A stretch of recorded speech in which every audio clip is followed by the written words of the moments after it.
the New Zealand Warriors, a team that holds the weight of a nation on their back. With little success throughout the club's 26-year history, the New Zealand Warriors' 2011 season was something to behold. Nowhere near the excellent 2002 season they had, 2011 represented one entertaining rollercoaster ride. A club that remains largely in the shadows of the All Blacks, it cultivated a season that will receive the acknowledgement from their countrymen and is remembered fondly by their fans. This is the story of how a combination of young upstarts and wily veterans put together a spectacular season.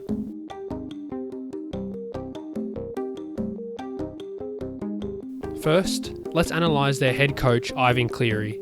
At this point, still new to the head coaching gig, Ivan had been a success so far, leading his side to 3 finals appearances in the previous 5 years. This was Ivan's first job in the NRL, and his task was to bring New Zealand its first premiership. His biggest contribution to this side was his ability to recognise talent through recruitment and giving youngsters their starts. In 2011 alone, we saw 8 players debutise for the Warriors and 5 make their NRL debuts. Their abundance of signings in the 2010-11 off-season created a lack of cohesion that was clear through their early season results. This Warriors team definitely had its faults, starting the season 0-3 with losses against the Eels, West Tigers and the St George Illawarra Dragons. New recruits Kristen Inu and Sean Berrigan would announce themselves to their new clubs with tries, but overall it was a disappointing start.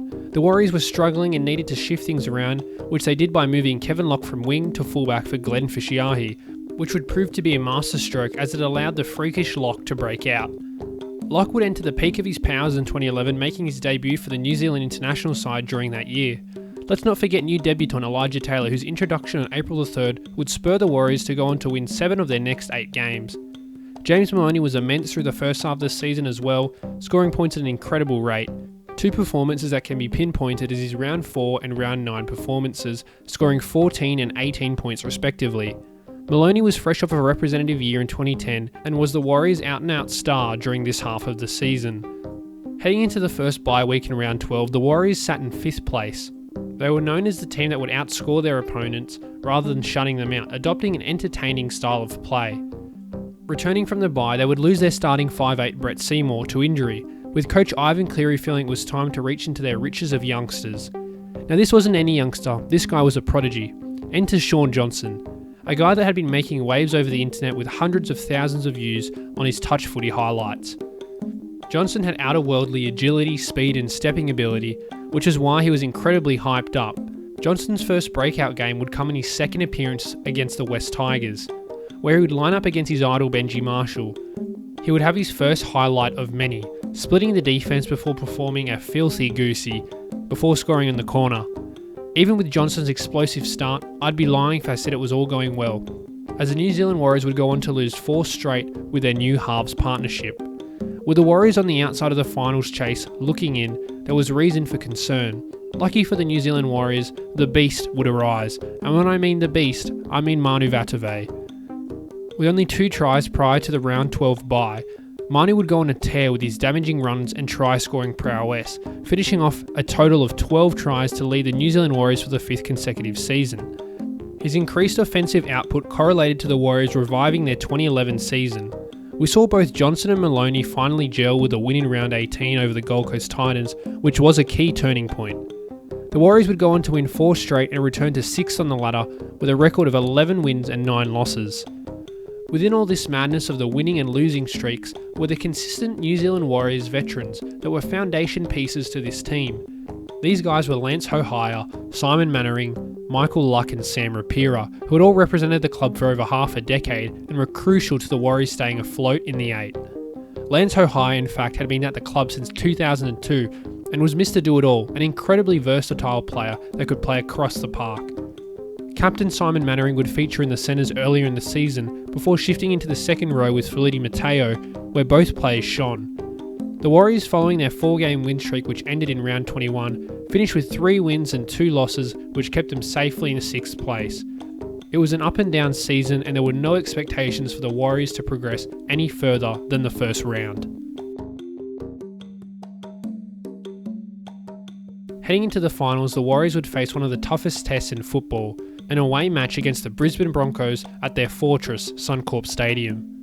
They were given little to no chance, and well, maybe that was for good reason, because the Broncos are up 24-0 52 minutes in. Now I could drag this out, but to be short, the Warriors wouldn't come back and got hammered 40-10, thoroughly outplayed. Now that must be the end of the season, right? No coming back from losing in the first round of the finals when you're the lower seed? Well, not so fast. They have a week's rest. Brisbane will play Dragons. Tigers will play Warriors. This isn't the current day NRL. And if you look here, you'll see the Warriors sneak into the semi-finals and are matched up against the West Tigers. The reasoning behind this is the final systems adopted at the time was the McIntyre Final 8 system, a playoff system that was considered flawed by many. With the absence of any upsets during the 2011 finals, both 5th and 6th place would advance to the next round as they were the highest ranked losers. Any upset by either the Knights or the North Queensland Cowboys in the 7th and 8th seeds would have meant the Warriors' season would have concluded. For context, you see the 2010 finals bracket here, the Warriors are in 5th spot. They would lose their first round matchup and be eliminated immediately, as the two higher ranked losers in the 2nd and 3rd seeds, Tigers and Panthers, would also fall. A bit of a lengthy description, but I just wanted to show the luck involved in the Warriors staying in the finals. In fact, Coach Ivan Cleary was quoted saying, "And at this stage, we have no right to have a game next week, really, after that." With that all behind them, the Warriors would face off against the red-hot West Tigers in the semi-finals. Whether the Warriors were lucky or not, they wanted to cause an upset, and although they had fallen to the Tigers both times this season, they had pushed them to the very limit. Both teams had adopted a razzle-dazzle type play style, with the electric Kiwi halves Shaun Johnson and Benji Marshall facing off.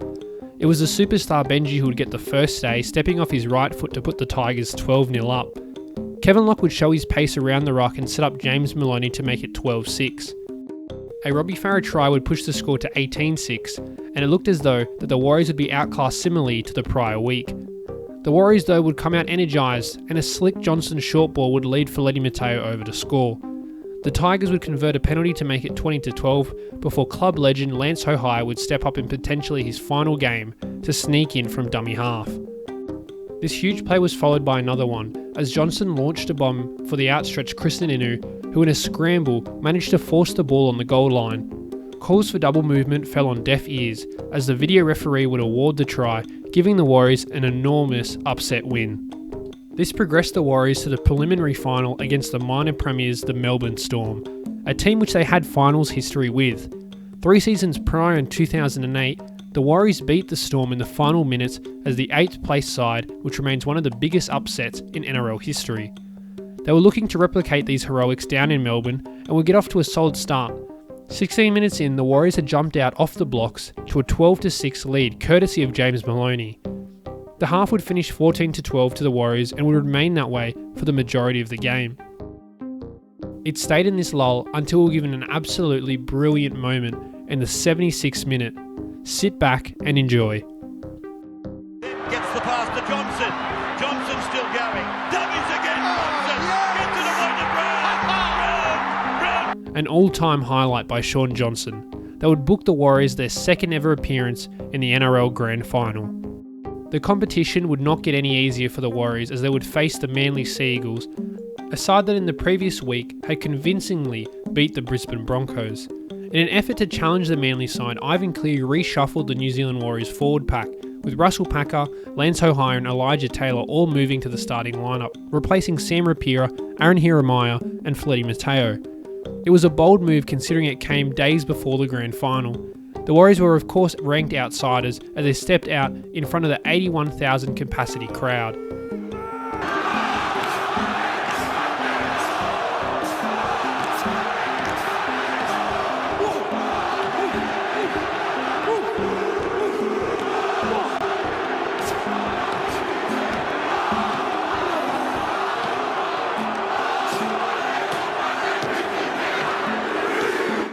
The Warriors would put their first points on the board with a penalty conversion before Manly would score twice, with the second try coming on the stroke of half-time, a huge blow.